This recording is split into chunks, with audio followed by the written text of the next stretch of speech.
the human ambassador who negotiated like a true predator. 2 months into the negotiations, Concord Prime felt like a prison to most of the diplomats. The Velrathi had replaced their High Arbiter twice, sending fresh representatives when the previous ones showed signs of mental exhaustion. The Corvins had rotated through 3 different chancellors. Every species except humanity had cycled through their diplomatic teams, trying to find someone who could handle the grinding pressure of endless, unproductive negotiations. Ambassador Day One remained the same calm presence he had been on the first day. This fact alone had become a source of fear and resentment among the alien species. How could one individual maintain such perfect focus for so long? What kind of species produced such endurance? Captain G1 had noticed the change in how the alien security teams watched the humans. The dismissive attitudes were gone, replaced by wary caution. Guards kept their distance and avoided direct eye contact. Some of the species had even started referring to humans as the patient ones in tones usually reserved for natural disasters or dangerous predators. Dr. Hay-In continued her analysis of the deteriorating situation. The psychological pressure is reaching critical levels. We're seeing increased mistakes, emotional outbursts, and breakdown in basic diplomatic protocol. 3 species have attempted to bribe our delegation in the past week alone. 2 others have made veiled threats. All of them are showing signs of desperation. It's time, Day-One said quietly. Request private meetings with each delegation head. Tell them I wish to discuss a potential framework for resolution. Director Tymon's face appeared on the secure screen. Are you certain? We could push them further. No. If we push too hard, they'll unite against us out of fear. Right now, they're divided and desperate, but still functional. That's the perfect time to present our solution. They need to see us as their salvation, not their enemy. Over the next 3 days, Day One met privately with each major delegation. The meetings followed a similar pattern. He would welcome the aliens into a private conference room, where no recording devices or translators were allowed, except those provided by both parties. Captain G1 would stand outside, ensuring complete privacy. The first meeting was with the new Velrathi High Arbiter, a female named Telva who had arrived only a week before. She entered the room with the typical Velrathi confidence, but Day-One could see the stress in how her antenna moved. Thank you for meeting with me, Day-One began. I wanted to discuss something privately before bringing it to the full council. If this is about forming an alliance, the Velrathi are not interested in subordinate positions, Telva said immediately.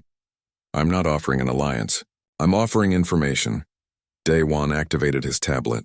Your predecessor, the first High Arbiter Velmoth, made an agreement with the Mordrin to share intelligence about Corvin military movements. In exchange, the Velrathi provided the Mordrin with mining technology. Are you aware of this? Telva's antenna went completely still, which Day-One had learned was a sign of shock in Velrathi. That would be a serious violation of the neutrality agreements. Yes. The Corvins also made a similar deal with the Tharnax, exchanging military protection for economic preferences. The Quilith have been conducting industrial espionage against 3 different species, including the Velrathi. The Mordrin have sold the same information to 4 different buyers, and the smaller species have formed a secret coalition planning to seize resources by force if these negotiations fail. Day-One displayed evidence for each claim, showing recordings, messages, and data transfers that he had pieced together from weeks of careful observation. Telva stared at the information. How did you obtain all of this? You gave it to me. All of you. Every careless word in public sessions, every private conversation held within sensor range, every data transfer that wasn't properly encrypted. I simply paid attention and connected the pieces. That's what humans do. We observe, we remember, and we understand patterns. Why are you telling me this? Because I want you to understand something important. Every species at this station has been operating in bad faith except humanity. We have made no secret deals, told no lies, and betrayed no trust. We are the only honest party here, and because of that, we're the only ones who can solve this situation. Day-One leaned forward slightly. I'm going to present a proposal to the full council. It will be fair, balanced, and beneficial to all parties. When I do, you can choose to support it, or you can continue the current path. But I want you to understand that I know everything. Every secret, every betrayal, every hidden agenda. If these negotiations fail, all of that information becomes public. And if it becomes public, The political consequences for every government here will be severe. That sounds like a threat. It's not a threat. It's reality. I'm not trying to hurt anyone. I'm trying to save everyone, including the Velrathi. But I need you to understand that humanity is not weak, not ignorant, and not naive. We've been patient because patience serves our goals, not because we lack other options. The meeting ended with Telva returning to her quarters in a state of deep thought. Daewon conducted similar meetings with each other delegation over the next 2 days. Each time he demonstrated the depth of his knowledge and the completeness of his information. Each time he made the same point. Humanity was the only party negotiating honestly, and therefore the only party that could be trusted to find a real solution. The aliens reacted with varying degrees of shock, anger, and fear. But all of them understood the implicit message. The humans had been hunting them from the start, and now they were surrounded with no escape route. On the evening after the last private meeting, Dr. Hayin found Daewon reviewing his proposal one final time. "How did they react?" she asked, exactly as expected. Fear, resentment, but also relief. They're exhausted from maintaining their deceptions. Part of them wants an honest solution, even if it means acknowledging that humans outmaneuvered them. "Do you think they'll accept your proposal?" "They will because they have no choice. I've structured it so that refusing would be political suicide for each government. But I've also made it genuinely fair. No species loses everything and everyone gains something they need. It's just that humanity gains the most and gains it in ways that secure our position permanently." Captain Jiwon joined them, her expression satisfied. "I've been listening to the alien security channels. They're calling you something new now. They've started referring to you as the hunter who doesn't move. They mean it as a warning to each other." Daewon smiled slightly. "Good. Fear is useful, but respect is better. I want them to fear our capabilities but respect our intentions. That combination will serve humanity well in the years to come." "You've been planning this from the beginning," Hayin said. "Every action, every word, every moment of patience was calculated." "Not calculated, natural. This is how humans have always operated. We're social hunters who evolved to track prey over long distances, remember complex patterns, and cooperate in large groups. Every alien species here evolved differently. The Velrathi value individual intelligence over cooperation. The Corvins think in terms of territorial dominance. The others have their own limitations. But humans combine endurance, pattern recognition, and social cooperation in ways that no other known species can match." "We're better predators," Jiwon said. "We're different predators," Daewon corrected. "We don't rely on strength or speed. We rely on persistence, intelligence, and patience. And in a negotiation, those qualities are more powerful than any weapon or display of dominance." Director Taemin contacted them one last time before the final council session. "Earth wants to know if you're confident in success. Tell them yes. The trap is set. Tomorrow I spring it. But it won't feel like a trap to most of them. It will feel like salvation. That's the art of human hunting. We make the prey grateful to be caught because the alternative we've created is so much worse." The next morning, Ambassador Daewon entered the council chamber for what everyone expected to be another pointless session. But this time he carried a formal proposal document. This time he had requested the floor for a full presentation. And this time, every alien diplomat in the station was present and paying complete attention.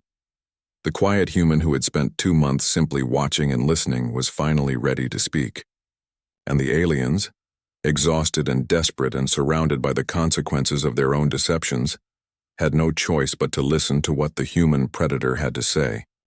The human ambassador who negotiated like a true predator 6 months had passed since the signing of what the galaxy now called the Concord Accords. The treaty had transformed the political landscape of the entire region. Resource conflicts had decreased by over 80%. Trade was flowing smoothly through the human-managed stations. The species that had been on the brink of war were now working together, however reluctantly, within the framework humanity had created. Ambassador Daewon stood at the viewport of the transport ship carrying him back to Earth. Captain Jiwon stood beside him, both of them watching the stars drift past. The journey home would take several weeks, giving them time to rest and reflect on everything that had happened. "Do you ever think about how close it came to failing?" Jiwon asked. "Any one of those species could have called your bluff at the wrong moment." "It wasn't a bluff," Daewon replied. "That's the key. Everything I said was true. Every capability I demonstrated was real. I never pretended to have power I didn't possess. I simply revealed our capabilities at the moment of maximum impact. The other ambassadors are still trying to figure out how you did it. I've been reading the reports from their governments. They know they were outmaneuvered, but they don't fully understand how. Day One smiled slightly. They're thinking about it wrong. They keep analyzing my tactics and strategies, looking for some brilliant trick or master plan. But there was no trick. I simply did what humans have always done.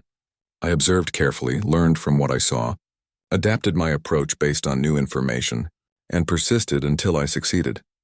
Dr. Hayin joined them in the observation room, carrying a datapad filled with analysis reports.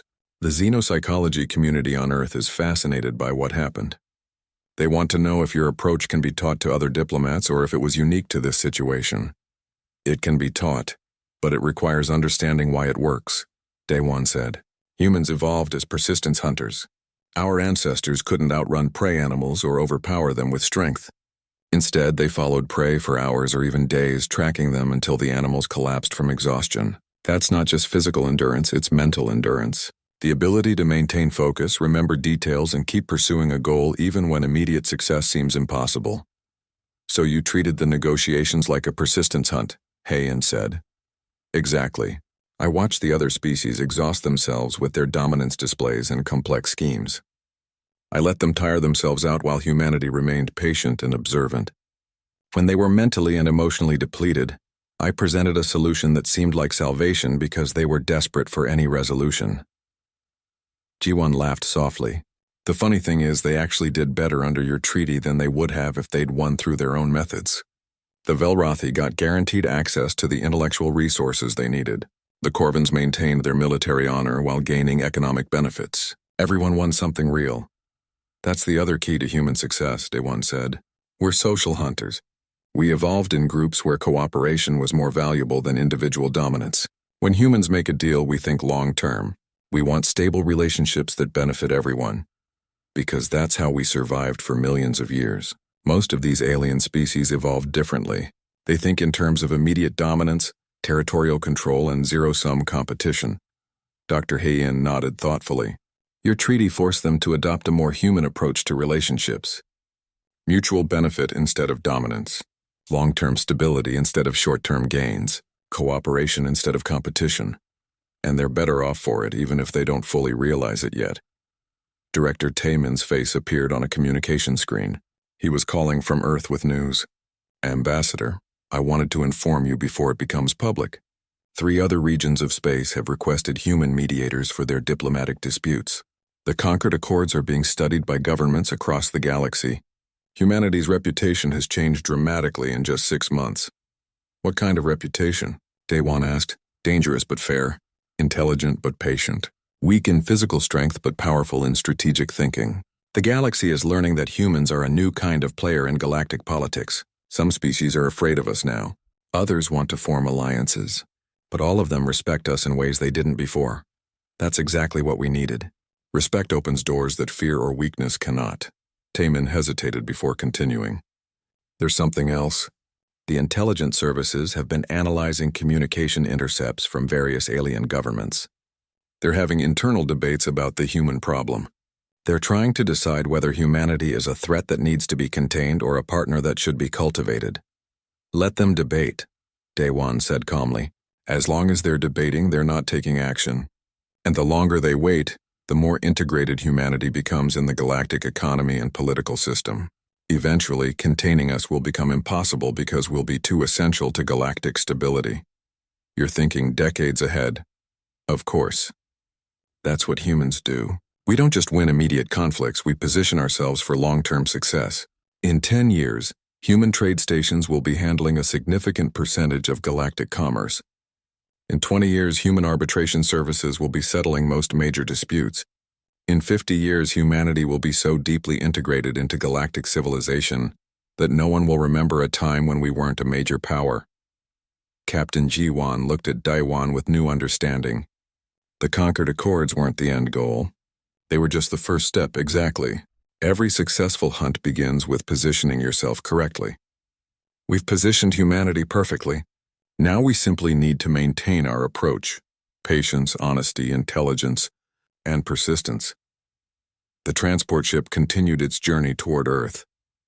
In the observation room, the three humans discussed the future of humanity in the galaxy. They talked about the challenges ahead, the opportunities opening up, and the ways human thinking could continue to surprise and outmaneuver alien species. Several weeks later, the transport ship entered Earth's solar system. Daewon stood at the viewport, watching his home planet grow larger. It looked small and blue and beautiful, a world that had produced a species uniquely suited for galactic diplomacy. When they arrived at Earth, Daewon was greeted as a hero. The governments of Earth had prepared celebrations and awards, but Daewon declined most of the public events. He preferred a quiet return to a normal life, at least for a while. However, Director Taemin insisted on one private meeting before Daewon could rest. They met in a secure government facility where the highest levels of Earth's leadership had gathered. Ambassador Daewon, the director began formally, "On behalf of Earth and humanity, I want to thank you for your service. The Concord Accords have secured humanity's future in ways we're still discovering. But we need to discuss what comes next." Daewon had expected this. "You want to send more ambassadors trained in my methods?" "Yes, but first we need you to train them. We need you to teach other diplomats how to think like you, how to approach negotiations the way you did at Concord Prime." Daewon considered this carefully. "I can teach the principles, but each person will need to adapt them to their own personality and situation. The key is understanding why human methods work, not just memorizing tactics. Can you explain it simply? Humans are persistence hunters. We evolved to track prey over long distances, to remember complex patterns, to cooperate in large groups, and to adapt our strategies based on observation. These abilities make us naturally suited for complex negotiations. We can outlast opponents who rely on short-term dominance. We can identify patterns that others miss. We can build cooperative networks that span different cultures and value systems, and we can maintain focus on long-term goals even when immediate success seems distant." He paused, choosing his words carefully. "But there's something else that's equally important. Humans are honest cooperative hunters. When we make a deal, we honor it. When we form partnerships, we maintain them. This isn't weakness, it's strategy. Long-term relationships are more valuable than short-term victories." The aliens at Concord Prime learned that human honesty isn't naivety, it's a weapon, because when everyone else is lying and scheming, the honest party has enormous power. The room was silent as the leaders absorbed this explanation. Finally, one of them spoke. "So we succeed by being exactly what we are: patient, intelligent, social, and honest." "Yes. We don't need to pretend to be something we're not. We don't need to adopt alien methods of dominance and intimidation. We simply need to be human and be good at it. Our natural abilities are more powerful than most species realize." Director Taemin smiled. "The galaxy thought inviting humans to negotiate was a way to use us as expendable pawns. Instead, they introduced a new apex predator to galactic politics." "We're not apex predators in the traditional sense," Daewon corrected gently. "We're something potentially more dangerous. We're cooperative persistence hunters with high intelligence and long-term thinking. We don't dominate through force. We integrate ourselves into systems until we become essential, and that's much harder to fight against." The human ambassador who negotiated like a true predator. The council chamber was packed beyond capacity. News had spread through the station that the human ambassador would finally present a formal proposal. Every delegation had sent their full teams. Even species that normally avoided the main sessions had sent representatives. Everyone wanted to see what the humans had been planning for 2 months. Ambassador Daewon stood at the central platform, his simple uniform contrasting sharply with the elaborate displays surrounding him. Captain Ji-won stood nearby with the full human security team, a subtle reminder that humanity had more resources than just diplomatic skill. "Thank you all for attending," Daewon began, his voice calm and clear. "I will present a comprehensive framework for resource distribution and territorial rights. But first, I want to address something that has troubled these negotiations from the beginning." He activated a holographic display showing the network of secret agreements, betrayals, and deceptions that every species had engaged in. The display was detailed and undeniable. Gasps and angry sounds filled the chamber as each delegation saw their secrets exposed alongside everyone else's. "This is what we've all been dealing with," Daewon continued. A situation where no one trusts anyone because everyone has been operating in bad faith. I show you this not to shame anyone, but to establish a foundation of truth. We cannot move forward while maintaining these deceptions. High Arbiter Telva stood, her antenna twitching. You had no right to spy on private communications.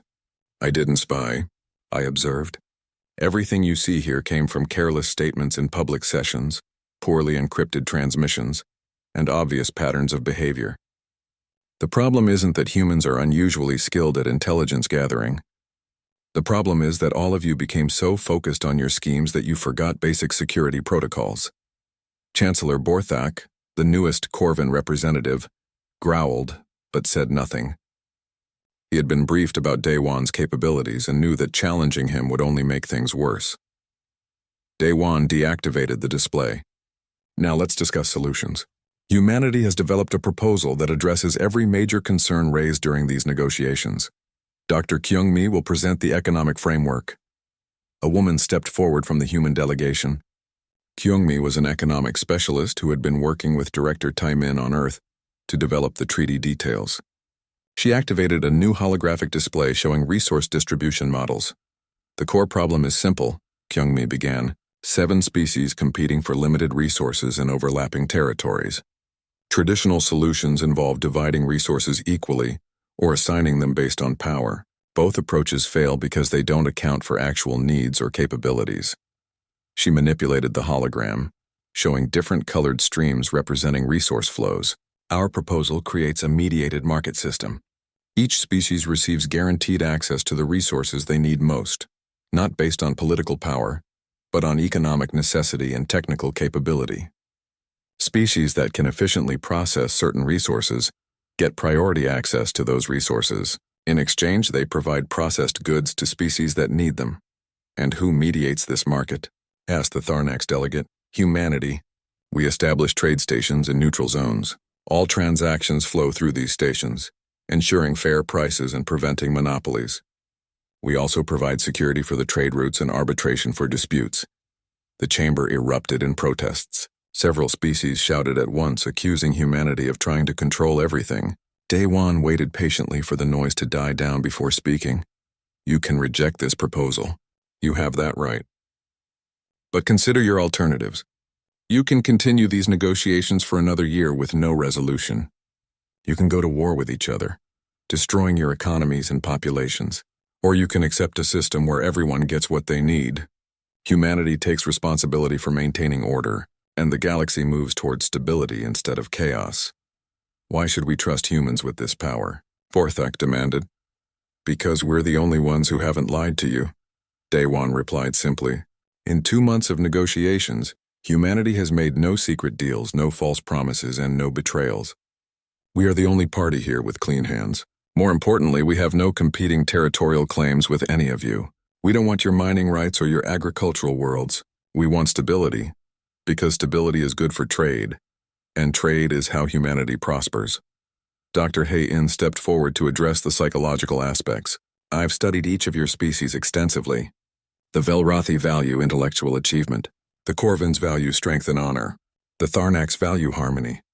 Every species here has values that make sense within your own cultures, but create conflict with others.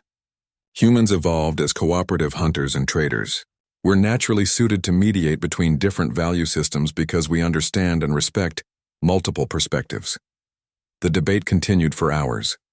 Various species raised objections, proposed modifications, and tried to negotiate better terms. Daewon addressed each concern with detailed explanations and minor adjustments that didn't fundamentally change the proposal's structure.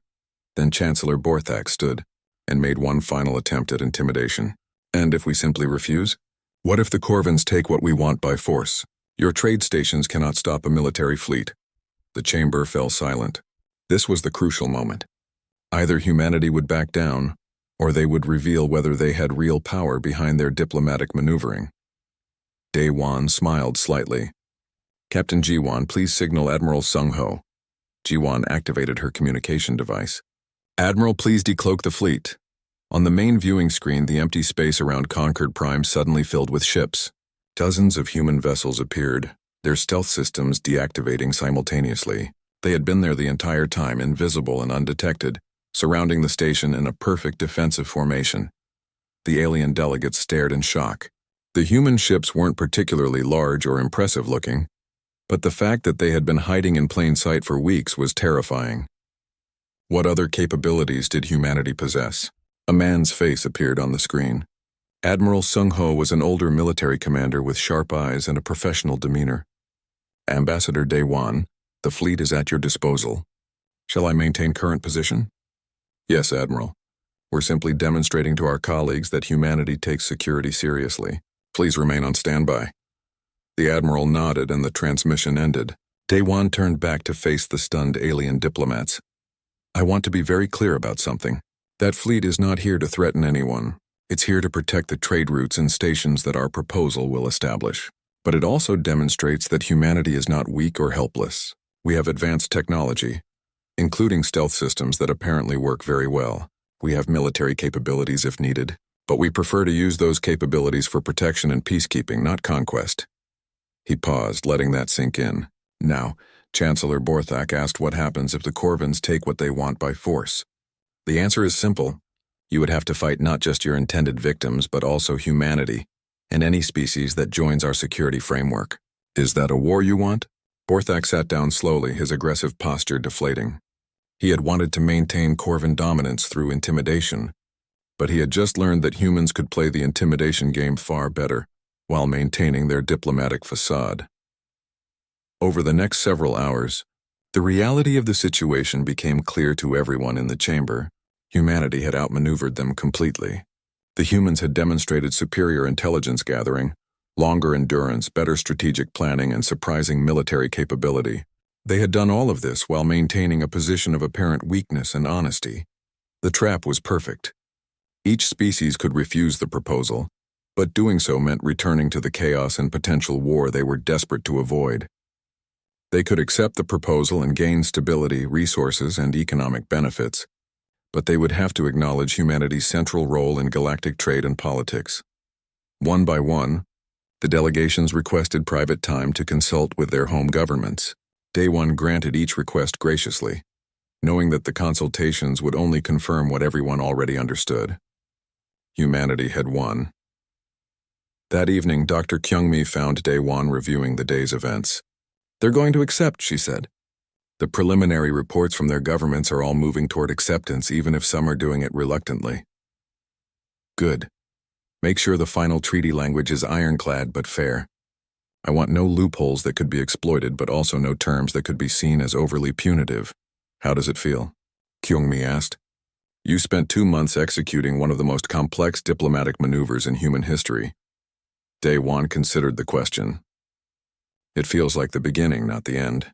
We've secured humanity's position in this region, but the galaxy is vast. This is just the first step in showing other species what humans can achieve through patience, intelligence, and cooperation. Captain Jiwan joined them, grinning. The alien security teams are calling you the perfect predator now. They're actually impressed, though they'd never admit it publicly. The human ambassador who negotiated like a true predator. The diplomatic station hung in the darkness of space like a massive metal flower.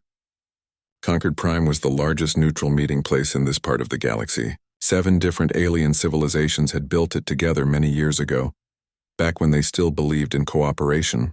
Now the station served as the last hope for peace in a region on the edge of war. Ambassador Daewon stood at the viewing window of his quarters, watching ships arrive from across the galaxy.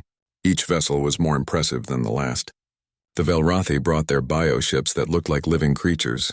The Corvins arrived in massive warships covered in armor plating.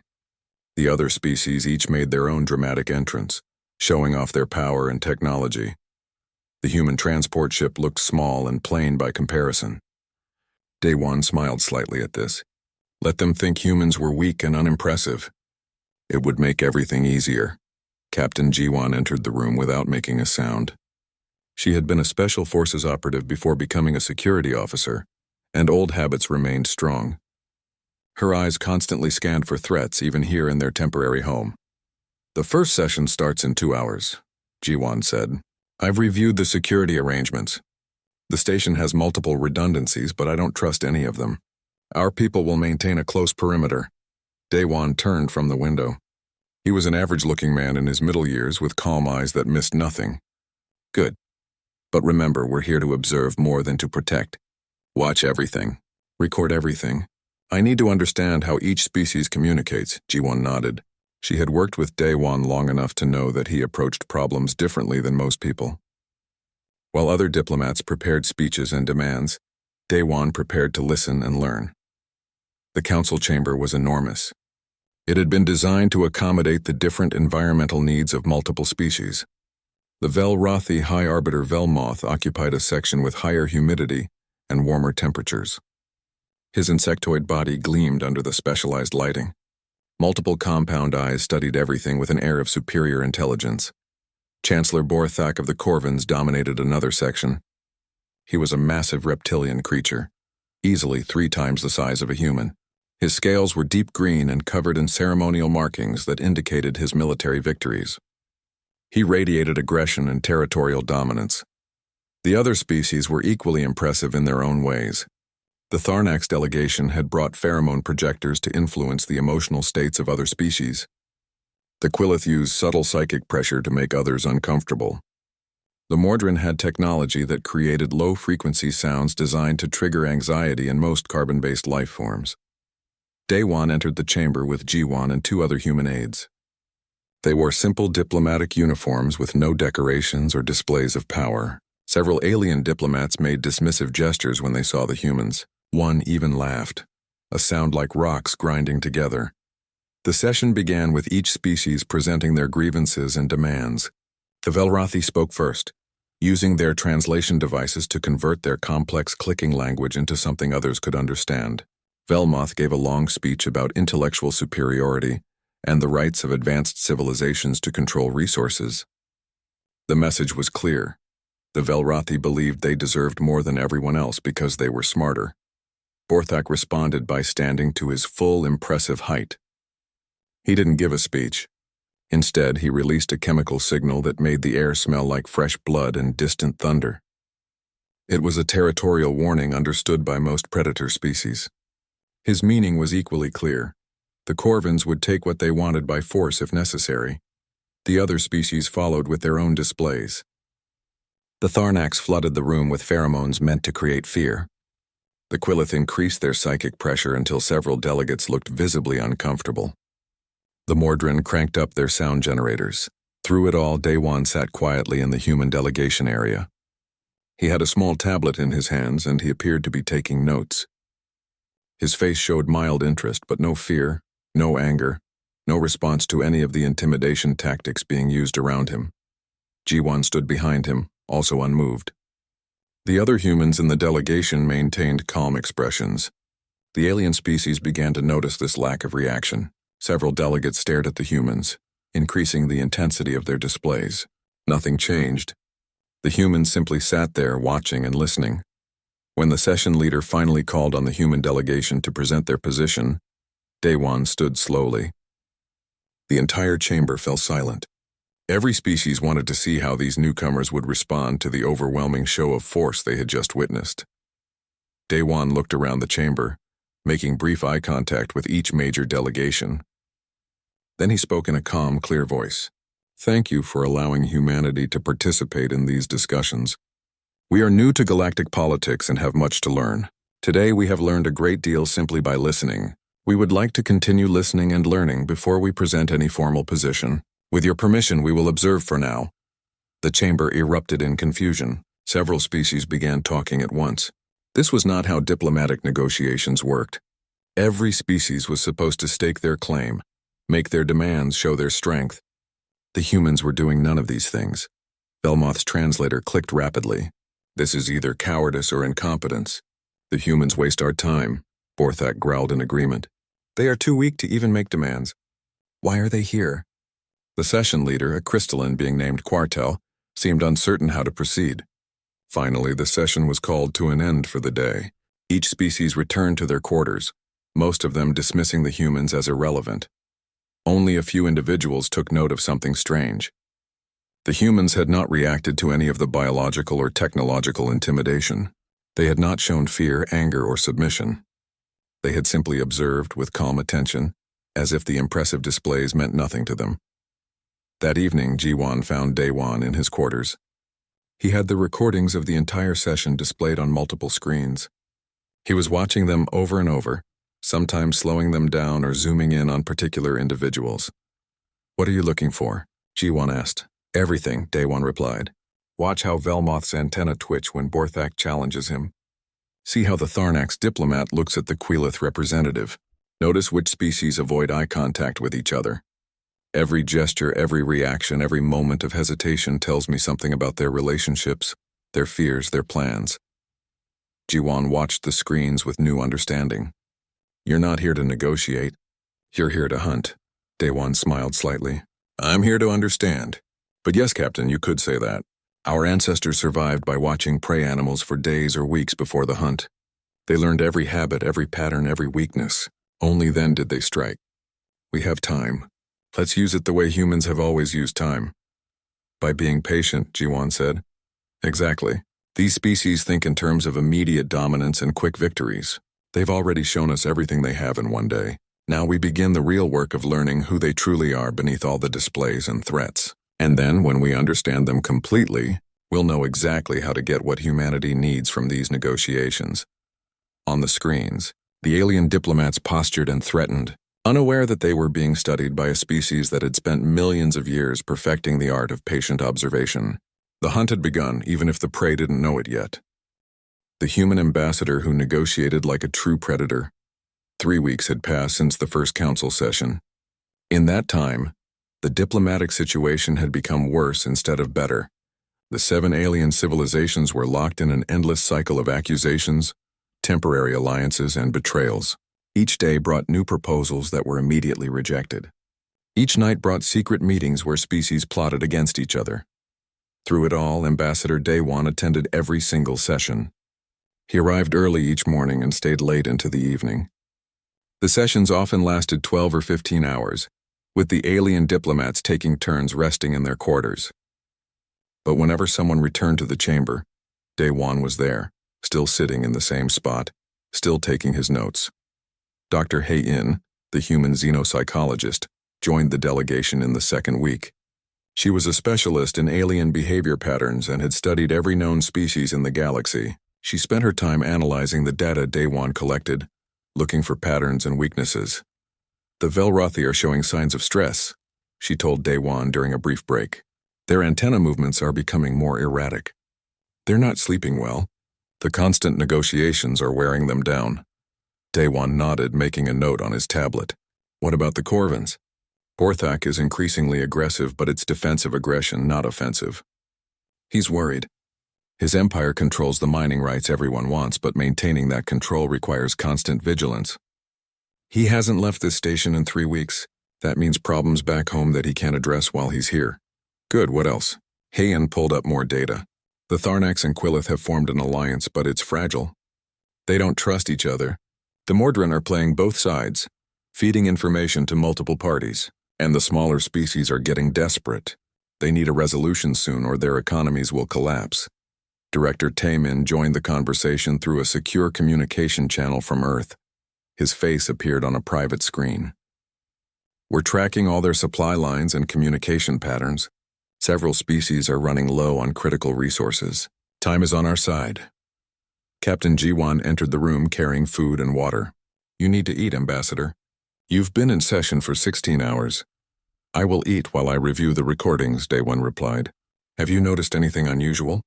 "Yes, actually. The alien security teams are talking about you. They think there's something wrong with you. They can't understand how you maintain focus for so long without rest. Some of them are starting to call you the tireless one in their own languages. They don't mean it as a compliment." Daewon allowed himself a small smile. Fear often begins with misunderstanding. The next day's session was particularly chaotic. The Velrothi accused the Corvins of secretly mining in disputed territory. Borthak roared his denial, filling the chamber with the smell of aggression. The Tharnax tried to calm the situation with their pheromones, but this only made the Quelith suspicious of their intentions. Within an hour, the session had devolved into 6 different arguments happening simultaneously. Daewon sat in his usual spot, watching everything. He noticed when Velmoth accidentally revealed information about a secret meeting with the Mordrin. He saw when Borthak's diplomatic aide passed a concealed data chip to the Tharnax representative. He observed which species made eye contact during lies and which ones looked away. During a particularly heated exchange, Velmoth turned to the human delegation in frustration. "What about the humans? You have sat here for weeks saying nothing. Do you even understand what is happening?" Daewon stood slowly. The chamber fell silent. Everyone expected him to finally make demands or show weakness. "I understand that 17 days ago, you told Chancellor Borthak that the Velrathi would never accept shared mining rights under any circumstances. But 11 days ago, you told the Tharnax delegation that you might consider shared rights if proper oversight was established. Yesterday, you told the Mordrin that oversight was impossible. These three statements cannot all be true." The chamber remained silent. Velmoth's antenna twitched rapidly, a sign of extreme agitation. "You're taking my words out of context, perhaps. I have also noted 43 other instances where various delegations have made contradictory statements to different parties. Would you like me to list them all?" No one spoke. The alien diplomats suddenly realized that this quiet human had been recording and remembering every word spoken for weeks. More than that, he had been cross-referencing everything, building a complete picture of who had said what to whom. Borthak growled low in his chest. "What is your point, human?" "No point. You asked if I understood what was happening. I am demonstrating that I understand very well. I understand that nearly every delegation here has been negotiating in bad faith, making promises they don't intend to keep, and forming alliances they plan to betray. I understand that everyone is waiting for someone else to make a mistake so they can take advantage. I understand that no one here trusts anyone else, which is why these negotiations have failed." The session ended early that day. The alien diplomats retreated to their quarters, and for the first time they were talking about the humans. The quiet observers had suddenly become dangerous. That evening, Dr. Hayen explained to Captain Jiwan what Daewon was doing. "It's called persistence hunting. It's how early humans survived. We couldn't run as fast as prey animals and we weren't as strong, but we could follow them for days without stopping. We could track them across vast distances. Eventually the prey would become exhausted and make mistakes. Then we would strike. So we're exhausting them," Jiwan said. "Exactly.